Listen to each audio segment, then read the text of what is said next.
is 90% not GeForce. But it's not because we don't love GeForce. GeForce RTX 50 series just had its most successful launch ever, the fastest launch in our history. And PC gaming is now 30 years old. So that tells you something about how incredible GeForce is. Let's talk about libraries. At the core, of course, everything starts with CUDA. And by making CUDA as performant as possible, as pervasive as possible, so that the install base is all over the world, then applications can find a CUDA GPU quite easily. The larger the install base, the more developers want to create libraries.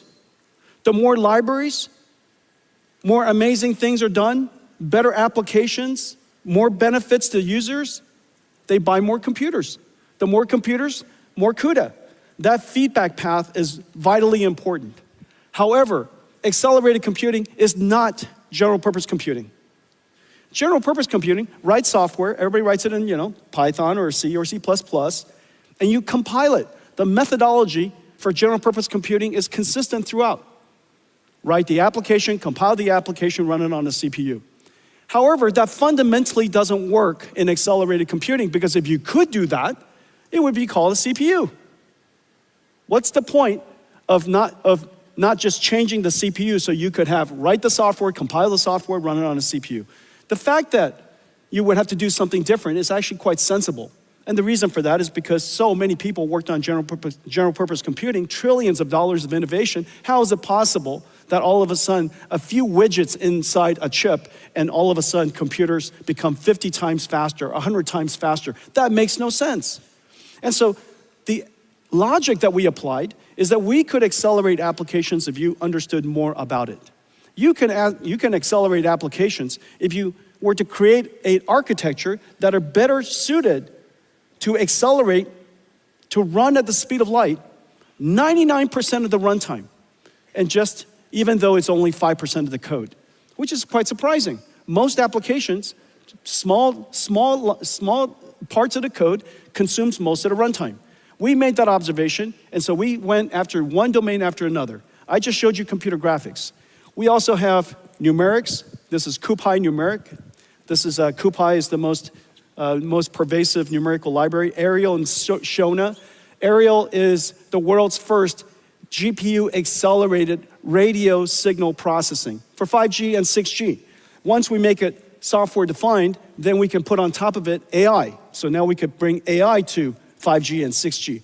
Parabricks for genomics analysis, Mo9 for medical imaging, Earth-2 for weather prediction, cuQuantum for quantum classical computer architectures and computer systems, cuEquivariance and cuTensor, contraction of tensor mathematics, Megatron.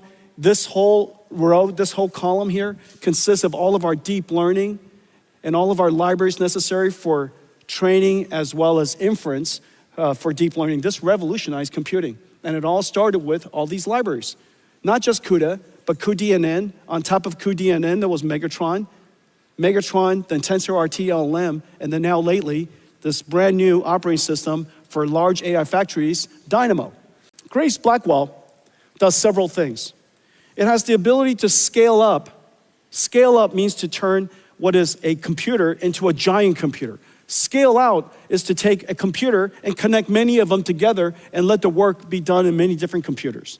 Scaling out is easy. Scaling up is incredibly hard. Building larger computers that is beyond the limits of semiconductor physics is insanely hard. And that's what Grace Blackwell does. Grace Blackwell broke just about everything. And all of you in the audience, many of you are partnering with us to build Grace Blackwell systems. I'm so happy to say that we're in full production, but we can also say it was incredibly challenging. Although the Blackwell systems based on HGX has been in full production since the end of last year and has been available since February, we are now just putting online all the Grace Blackwell systems. They're coming online all over the place every single day. It's available in CoreWeave now for several weeks. It's already being used by many CSPs. And now you're starting to see it coming up from everywhere. Everybody's starting to tweet out that Grace Blackwell is in full production. In Q3 of this year, just as I promised, every single year, we will increase the performance of our platform every single year like rhythm. And this year, in Q3, we'll upgrade to Grace Blackwell GB300. The GB300 will increase the same architecture, same physical footprint, same electrical and mechanicals, but the chips inside have been upgraded. It has upgraded with a new Blackwell chip, is now 1.5 times more inference performance.